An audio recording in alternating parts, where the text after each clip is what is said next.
j'espère que vous allez bien. Bienvenue dans cette nouvelle vidéo de mon Vlogtober. Je fais un Vlogtober relax cette année, c'est-à-dire que je fais 3 vidéos par semaine et aujourd'hui je fais un Q&A, j'ai posé plein de questions. C'est pas vrai, pas à toutes.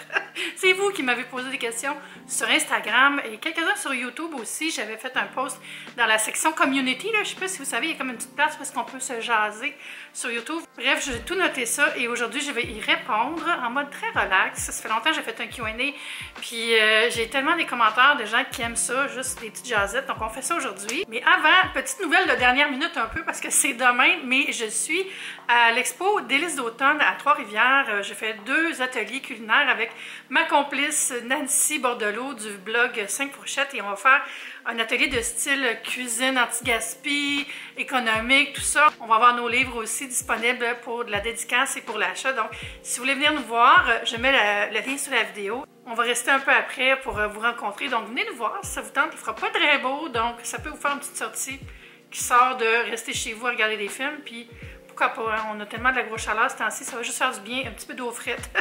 Pendant que je sors les premières questions, je vous invite à vous abonner à ma chaîne si ce n'est pas déjà fait et vous pouvez aussi me rejoindre sur TikTok et sur Instagram. La première question, c'est ton opinion sur le sharenting. Ça vient de share, partager, et parenting, parent, donc de partager ses enfants sur Internet. Ça peut être vu comme étant juste dans la vie de tous les jours, je sais pas moi, ma cousine qui montre ses enfants, ou ça peut être dans le cadre du travail, donc une influenceur ou un influenceur qui va mettre ses enfants dans ses contenus. Donc moi, je ne suis pas contre à la base, mais je serais pour une meilleure réglementation, parce que honnêtement, il n'y en a pas. Puis présentement, on ne sait pas combien de temps les enfants travaillent, on ne sait pas si leurs limites sont vraiment respectées. Dans la majorité des cas de ce que moi j'ai vu, les enfants étaient respectés, mais tiens, on ne le sait pas. Puis ce serait important d'avoir une loi, je pense, pour limiter le nombre de temps, s'assurer qu'ils ont une partie de l'argent aussi. Tu sais, moi j'ai une de mes amies qui a eu un bébé il y a 1 an. Elle n'a pas fait beaucoup de collaborations avec des marques, mais à chaque fois, elle a demandé un montant pour elle et un montant pour sa fille. Donc ça, je trouve ça génial parce que ça souligne que le bébé ou l'enfant qui est dans la publicité, ben c'est un humain aussi qui est en train de travailler dans un sens. Donc pourquoi elle n'aurait pas sa propre rémunération? Donc je trouve ça génial. Ça, je ne sais pas comment on va faire appliquer ça parce que tu sais, c'est dur, là. Il n'y a pas personne qui est dans la maison des gens qui le font. Peut-être que ça deviendrait complètement interdit. Tu sais, ça serait plate pour bien du monde, là, mais en même temps, la sécurité des enfants est peut-être plus importante. En même temps, c'est le fun de voir les enfants des gens puis de voir de la vie, tout ça. En même temps, il y a des gens qui suivent des comptes juste pour voir leurs enfants. Ça, je trouve ça un peu creepy. Fait que c'est mon opinion là-dessus. Je suis de retour d'un séjour aux États-Unis. C'est moi où les gens, ils sont tellement gentils. Et nous, comme société, je trouve qu'on est fâchés et impatients. Pourquoi donc? Ça, il y a comme un biais de situation. Parce que quand on est aux États-Unis, nous, on est en vacances aussi. Donc, à la base, on est plus relax. Donc, on voit les autres comme étant plus relax un peu, je pense. Mais c'est vrai que dans certains États aux États-Unis, la cordialité, l'hospitalité est assez incroyable. Ils sont très près les uns des autres, sont très accueillants. Donc, je suis d'accord avec toi. Par contre, je pense qu'on l'est ici aussi. C'est juste que quand on est ici, on est dans notre 9 à 5, on travaille, on a le stress de notre quotidien. Donc, peut-être que nous aussi, on est un peu plus à cran, un peu plus fatigué, un peu plus comme impatient aussi. Et peut-être qu'on projette ça, puis donc ça nous est revenu aussi, là. Je pense qu'on est vraiment hospitalier au Québec, là. Moi, je vois vraiment ça dans ma vie de tous les jours. Quand il y a des nouveaux arrivants, quand j'étais chez Silly, on avait des gens de partout dans le monde qui venaient, puis on les sortait, on leur faisait découvrir la neige, tu sais, le pays. Puis je pense que ça peut être ici aussi. Penses-tu fêter Halloween cette année? Raconte-nous un de tes meilleurs costumes. C'est bizarre, hein, parce que j'ai pas vraiment de souvenir de mes costumes d'enfant. Mes parents n'ont jamais pris une seule photo de nous à des fêtes d'Halloween. J'ai pas une seule photo. Mais je me rappelle une fois que j'étais déguisée en Statue de la Liberté. On est allé à New York, puis j'avais acheté, tu sais, les couronnes en mousse, là, avec des pics qui font comme la Statue de la Liberté. Puis j'avais mis un drap vert, puis je m'étais fait une espèce de flamme en foil, puis j'avais le jardin pas le jardin botanique. le bottin, l'annuaire de téléphone dans le temps, tu sais. Dans le temps qu'on avait un annuaire avec tous les numéros de téléphone de tout le monde. Bref, puis j'avais adoré ce costume-là. Cette année, je fête parce que j'ai été invitée à une soirée chez des amis, puis j'ai un costume, puis je vais vous montrer ça plus tard. C'est très drôle. Si tu pouvais changer 3 choses dans ta vie, ça serait quoi? Ça serait d'avoir un balcon, avoir accès à aller dehors à partir de mon appartement. J'aimerais vraiment ça. J'aimerais ça être plus près de mes parents. Ça me manque vraiment beaucoup de les voir dans mon quotidien. Tu sais, j'ai comme pas vécu ça à l'âge adulte. Je suis partie de Québec, j'avais 23 ans, 22 ans. Je sais même plus quel âge j'avais, en tout cas, jeune vingtaine. Puis tu sais, mes parents, je les vois, mais je les vois quelques fois par année, fait que ça me manque beaucoup. J'aimerais ça les voir plus souvent, mais tu sais, ils habitent à Québec, qu'est-ce que tu veux que je fasse? Puis une troisième chose, j'aimerais ça que les animaux de compagnie puissent vivre aussi longtemps que nous. Parce que là, Kiki, elle a 13 ans, puis j'aime pas ça. As-tu des trucs pour rester motivé sur un projet de long terme? Et moi, j'aurais besoin de ce genre de trucs-là aussi, parce que, en fait, j'en ai développé, là, mais c'est dur de rester motivé quand c'est long, là. Tu sais, j'ai écrit 2 livres, là, puis je me souviens à quel point, à mi-chemin, j'étais essoufflée, puis découragée de tout le travail qui restait à faire. Pas découragée, mais tu sais, essoufflée, juste vidée, drainée. Fait que je pense que c'est important de step back un peu quand on a des gros projets, de pas se pousser à trop en faire, parce que sinon, on vient comme inactif, ça nous paralyse. Fait que je pense que c'est de se planifier des breaks, de se planifier des pauses, des moments où on peut juste décrocher puis on se donne le droit. OK, aujourd'hui, là, je travaille pas là-dessus, mais juste aujourd'hui. Une autre chose qui, moi, me motive, c'est de déconstruire le projet en petites tâches. Comme ça a l'air moins gros. Puis finalement, j'aime ça en parler avec mes amis, puis d'échanger avec eux si j'ai des problèmes sur le projet sur lequel je travaille, si je suis découragée, si je vois pas la fin, tu sais, ou même quand ça va bien aussi, juste pour me motiver. Ça m'aide beaucoup. As-tu des conseils financiers pour survivre in this economy? Eh boy, avez-vous vu le prix du beurre? Mais pour l'alimentation, c'est vraiment surveiller les prix, magasiner un peu plus, cuisiner beaucoup plus aussi. Faire attention sur les boîtes au nombre de grammes, parce que souvent, ils vont réduire les portions, enlever une barre tendre de la boîte, des choses comme ça. On en a moins pour notre argent, puis ils nous demandent encore plus d'argent. Être vigilant à l'épicerie. Je pense aussi que l'union fait la force. T'sais, on peut aller en gang au Costco puis se partager des paquets de volailles, de viande, aller vraiment vers de l'achat groupé. Aussi travailler sa patience, parce qu'on est dans une société d'impulsivité. On met les choses dans notre panier très facilement, donc peut-être les mettre dans le panier, mais pas commander la même journée, attendre quelques jours, puis voir si vraiment on en a besoin ou si c'était quelque chose pour nous faire du bien parce qu'on avait besoin de dépenser, là. Si vous avez les moyens aussi, faites-vous un petit coussin d'urgence en mettant un peu d'argent de côté à chaque mois. Comme ça, si jamais vous avez un coup dur comme des traitements chez le dentiste ou la voiture qui est à réparer, ben vous n'avez pas besoin de tout mettre ça sur la carte de crédit. Ça n'a pas besoin d'être des gros montants, là, tu sais, si les coups durs n'arrivent pas à chaque semaine. Donc, tu sais, un petit montant selon votre budget à chaque mois, je pense que ça peut vraiment aider. Aussi, de vendre des choses sur Facebook Market, je sais que c'est plate, le monde sont crinqués, le monde sont pas agréables, mais c'est vraiment une bonne façon de désencombrer son chez-soi, faire de la place, puis faire un petit peu d'argent avec les choses qu'on n'utilise plus du tout. Es-tu satisfaite des ventes de ton nouveau livre? En fait, on ne le sait pas, les ventes d'un livre, avant genre 1 an. C'est fou, c'est comme des rapports qui nous sont envoyés après un certain temps, puis enfin, on va savoir si on en a vendu ou pas. Je sais qu'il est resté chez Costco vraiment longtemps, donc ça, c'est peut-être un bon signe, parce que d'habitude, chez Costco, si ça ne vend pas, il enlève ça tout de suite des tablettes, là, puis il était censé être là quelques semaines, il est resté plusieurs semaines, pas partout, mais là où il était, il est resté longtemps, puis il est encore en librairie, tout ça, donc j'ai tout le temps peur comme ils vont-tu enlever des tablettes si ça se vend pas. Je pense que je suis contente, c'est ça, on dirait que je fais pas assez de promotion, par exemple, mais c'est ça qui est comme cruel comme auteur, on dirait qu'on met beaucoup sur nos épaules pour faire la promotion du livre, parce qu'il y a tellement de livres chez les éditeurs qu'ils n'ont pas nécessairement des gros budgets pour tout promouvoir en même temps. Mais moi, j'ai pas le temps de faire juste la promotion de mon livre, puis je me trouverais vraiment agaçante de tout le temps en parler. Fait on dirait que je vais en parler, mais pas trop. Bref, là, je vous en parle. Allez donc vous le procurer, hein? Mon livre de recettes économiques qui est sorti au printemps. Puis, je pense que vous allez vous amuser. Si vous venez à Délices d'automne, vous allez pouvoir vous le procurer. Que penses-tu de la migration des créateurs, vloggers sur Patreon? Connaissez-vous Patreon? C'est une plateforme où on peut s'abonner à des contenus. Donc, par exemple, il y a Alexandra Larouche, qui était une blogueuse très populaire, qui a arrêté il y a quelques temps. Elle a mis son Instagram privé aussi, parce qu'elle a ses petites filles, puis je pense qu'elle était tannée aussi, là. Mais là, elle est revenue, mais en format Patreon. Donc, les gens doivent s'abonner pour voir son contenu, sinon, c'est pas accessible. C'est des montants qui peuvent varier entre 5 $, 10 $, c'est selon le choix de la personne qui crée le contenu. Kim Demers a fait la même chose aussi. Elle a fermé sa chaîne YouTube, elle a enlevé tous les contenus et elle est sur Patreon maintenant. Je pense que c'est une très belle plateforme si on veut garder une certaine vie privée dans nos contenus, parce que ça ne viendra pas viral, ça ne va pas sortir de notre écosystème. Par contre, c'est un peu une chambre à écho, parce que c'est vraiment les gens qui nous aiment le plus qui vont payer. C'est sûr que ça fait du bien de ne pas se faire dire des bêtises, là, mais aussi c'est peut-être un petit peu trop comme un mode adulation quasiment, parfois.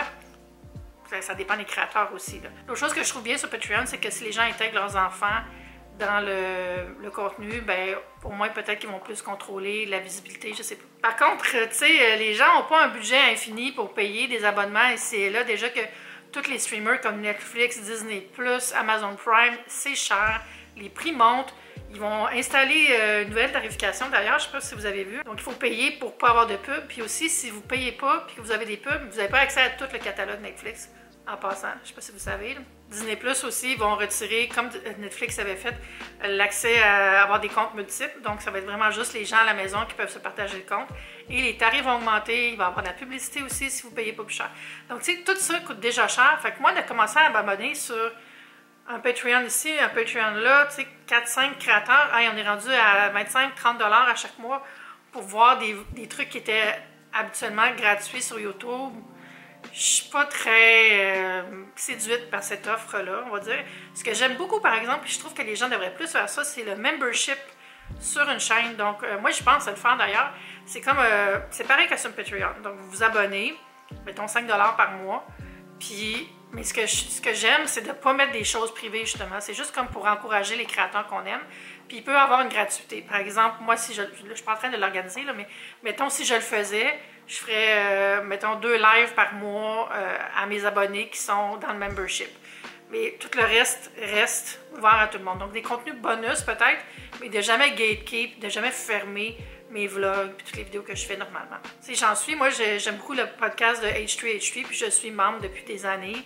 Ça me coûte 5$ par mois, puis c'est le fun parce que ça donne accès à une vidéo de plus par semaine, puis l'accès au chat quand il y a les podcasts. Bon, ça pas vraiment, mais c'est le fun d'avoir accès. Puis ils font des shows aussi, ils font des spectacles live. Puis les billets pour les spectacles sont vendus en premier avec un code aux gens qui sont membres. Donc ça, je trouve ça le fun. Fait que je trouve vraiment que les gens devraient rester sur YouTube pour faire des memberships Patreon. Là, ça vient tellement cher vite, je trouve. Mais ça, c'est le débat de chacun. À chacun sa stratégie.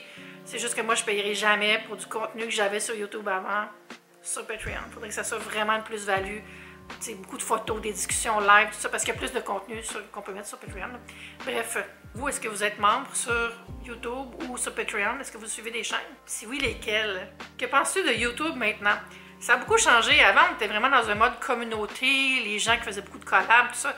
Maintenant, c'est chacun dans sa bulle. Il y a beaucoup des plus gros créateurs de contenu de là, mettons 2016-2017, la Golden Era, qui ne créent plus du tout de contenu, mais il y en a qui sont encore là. Ce que je remarque présentement, le buzz, c'est que les créateurs TikTok s'ouvrent des chaînes sur YouTube, soit pour faire des podcasts ou pour faire des vlogs. Puis ça, c'est super, parce que moi, j'aime vraiment plus regarder du contenu long. C'est Antoine Bécoté qui a recommencé à faire des vlogs, je trouve ça vraiment le fun.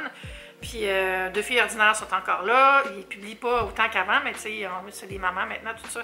Puis ils ont leur vie, là, mais tu sais, quand ils publient, c'est toujours nickel, incroyable, la qualité, la meilleure qualité, c'est comme, les montages sont fous. Et c'est ça, je trouve que c'est différent, mais j'aime ce qui se passe présentement, parce qu'on dirait qu'il y a comme une effervescence, là. Les gens aiment les contenus longs, je me le fais dire souvent, je suis tannée de scroller, j'ai le goût de m'asseoir, puis de regarder quelque chose, quelqu'un me parler, vivre quelque chose, puis d'être vraiment en mode plus intime. Un influenceur doit-il toujours prendre position sur un sujet d'actualité? Tu sais, ça, c'est un sujet qui est mitigé. Moi, avant, je donnais plus mon opinion. Tu sais, souvent, on nous disait, ben là, c'est ça, il se passe telle affaire, tel sujet, puis les influenceurs n'en parlent pas, puis tatata. Sauf que quand on en parle, voulez-vous savoir ce qui se passe? Moi, c'est arrivé récemment, je ne me rappelle plus de quoi je parlais, mais c'était quelque chose de vraiment comme politisé. Puis là, il y a 3 personnes au moins qui m'ont écrit, moi, je t'écoute pour des recettes, pourquoi tu me parles de ça? Tu sais, c'était quasiment un comme, retourne dans ta cuisine, ta gueule, puis j'étais comme, eh, bye bye. Puis si j'en avais pas parlé, je suis sûre que je me serais fait dire aussi, comme, ah, tu ignores telle affaire. Fait que c'est vraiment, c'est un choix personnel, là. Moi, c'est sûr que j'en parle de moins en moins de choses politisées. Mais des fois, je suis comme, là, j'ai le goût d'en parler. Fait que j'en parle, là, je m'écoute. Mais tu sais, c'est sûr que je suis tout le temps sur mes gardes un peu parce que c'est vraiment plate de se faire ramasser parce que quelqu'un veut pas entendre parler d'un dossier chaud. Il veut juste entendre parler de salade, là.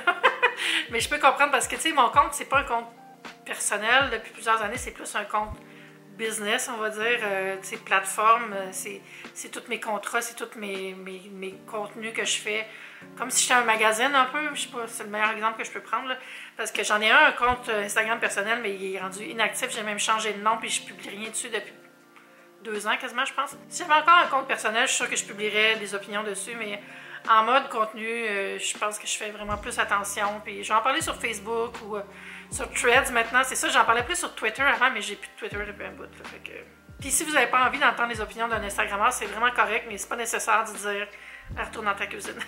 Comment te présentes-tu à une nouvelle personne à l'extérieur de ta profession? Ça, c'est tough, parce qu'il y a tellement de gens qui comprennent pas ce qu'on fait, puis même des fois, nous, on comprend pas ce qu'on fait.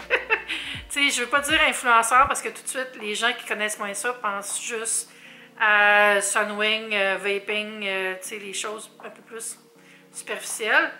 Créateur de contenu, c'est le truc qui est vraiment la description, mais beaucoup de gens ne comprennent pas c'est quoi. Ou s'ils comprennent, ils trouvent que c'est prétentieux, comme si on se donnait un genre en disant « je suis créatrice de contenu, mais crime, c'est vrai ». Donc ce que je fais souvent, c'est que je vais dire « je suis chroniqueuse web ». Tu sais, c'est pas quelqu'un à qui je veux vraiment prendre le temps d'expliquer, là. Ou sinon, je m'invente carrément une carrière, je vais vous dire, quand je suis dans un taxi, là, puis que les taxis font la jasette, puis ils me demandent qu'est-ce que je fais dans la vie. Hey, mes amis, j'ai 1000 et une professions. Je vends de la tuile, j'écris des articles de voyage, je travaille dans un centre jardin, tu sais, je dis n'importe quoi. C'est comme un jeu avec moi-même de voir si je peux réussir à être convaincante dans une fausse identité. Vous essayerez ça si votre Uber vous demande ce que vous faites dans la vie et ça ne vous tente pas de déverser votre vie privée. Est-ce qu'il y a une tâche reliée à ton travail que tu détestes? Faire la comptabilité, c'est vraiment ma mort. Je déteste ça, je deviens angoissée. Je le repousse tout le temps, puis ça arrive tout le temps comme dernière minute, puis là, je me cause mon propre problème, dans le fond, là. Mais oh mon Dieu que j'aime pas ça. Comment ça se passe quand tu as une période plus creuse dans ton travail? Bien, c'est sûr que c'est stressant, mais ça vient aussi avec le territoire. J'en parlais hier avec une de mes amies qui fait un peu la même chose que moi, mais dans le milieu de la mode. Puis l'année passée, elle avait vraiment moins de contrats qu'avant, puis elle était un peu en mode panique. Puis là, cette année, c'est comme contrat. Elle a plein de belles choses, elle a plein de beaux partenariats, puis elle est vraiment contente. Donc, on ne sait jamais. Ça va, ça vient. Des fois, il y a des mois où, par exemple, je vais signer un partenariat avec McDonald's ou avec quelqu'un avec qui je vais travailler toute l'année. Ça, c'est vraiment des gros montants d'une claque.